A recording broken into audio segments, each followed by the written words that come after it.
You might be doing everything right, making the right passes, taking the right shots, but that's the problem. The reason why you are getting benched is not because you aren't good enough. It's because of one hidden mistake that almost every high school basketball player makes without even realizing it. The real mistake is deferring, giving opportunities away. When I was a sophomore in high school, I barely got any minutes on varsity, but when I did, I was scared and I passed the ball every single time I got in there, and I didn't make a mistake, which is good, right? Well, I continued to get benched. You see, the real mistake doesn't come when you mess up. The real mistake comes when you don't take an opportunity. Most players are so afraid to take risks that they never allow themselves to make mistakes. So first things first, we need to get over the fear of failure. You are going to mess up.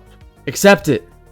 Alright? It's going to happen. You are going to make mistakes, whether you're playing basketball or you're just living life.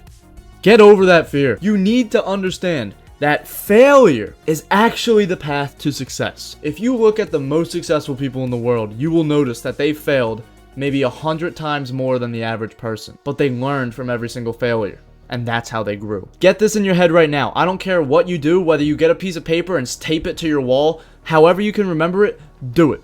If you play passive, you will get passive results. You need to be okay with the worst case scenario. Let's go through that worst case scenario, alright? Let's say you make a mistake and the coach subs you out. Alright, is that really the worst? Is it? I don't think it is. In my opinion, the worst case scenario is that you blend in with everybody else, you go unnoticed, and then eventually you get subbed out.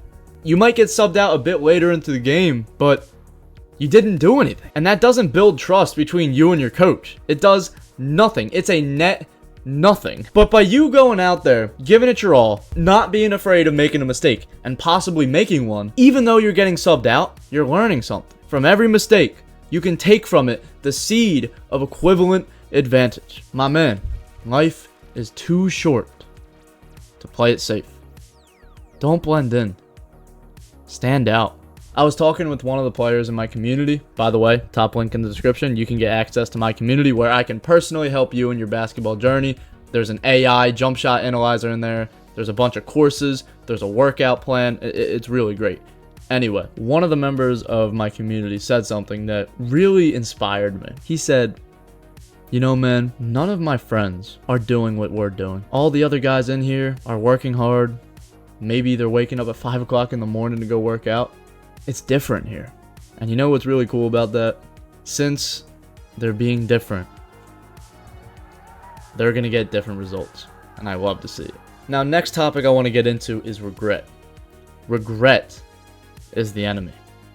Failure is not.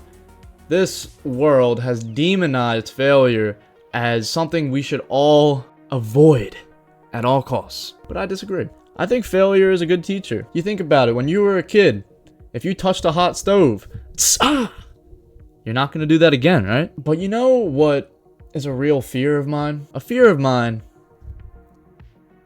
is one day being on my deathbed and having to ask myself the question, should I have done more? Should I have experimented more? What if I did things differently? Don't let your life be filled with what ifs. Once again, man, life is short. Please value the time that you have and make the most of it, alright? Alright. Next tip. When you're playing basketball, I want you to be aggressive, but I don't want you to be selfish. Oftentimes, it gets twisted. You know, I have players talking to me in the community, top link in the description, and I tell them to be aggressive, but they immediately think, oh, well, I don't want to be a ball hog. But I explain this to them. When you're being aggressive and you create for yourself, you automatically create for the rest of your team. There's something called gravity on the basketball court. So think about it like this. The better player you are, the more points you score, the bigger threat you are, the more gravity you have.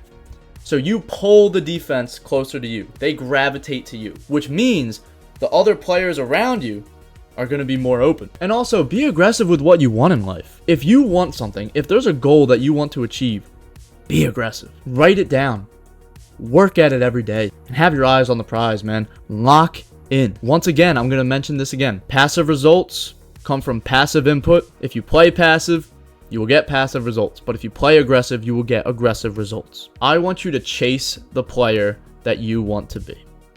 Run towards it. Now, one more thing I'm going to leave you with comes from my favorite book of all time, that being The Slight Edge by Jeff Olson.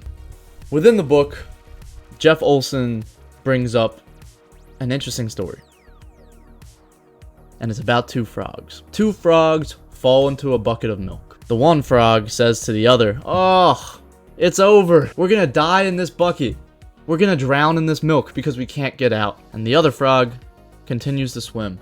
Once the one frog that complained gets tired, he gives up and he drowns in the milk. But the other frog continued to swim. He never gave up. And after a while, the frog churned the milk into butter. And the frog was able to stand on that butter and jump out the bucket. And the lesson from that story is to just keep swimming. If you want to work with me and learn how to dominate high school basketball, click that top link in the description, man. There are over 130 members in our community already, and these guys are working hard, man. So surround yourself with like-minded individuals, get in that community, and achieve your goals. And if you want to learn how to get better at basketball so fast that it feels like cheating, click here. But as always, keep God first.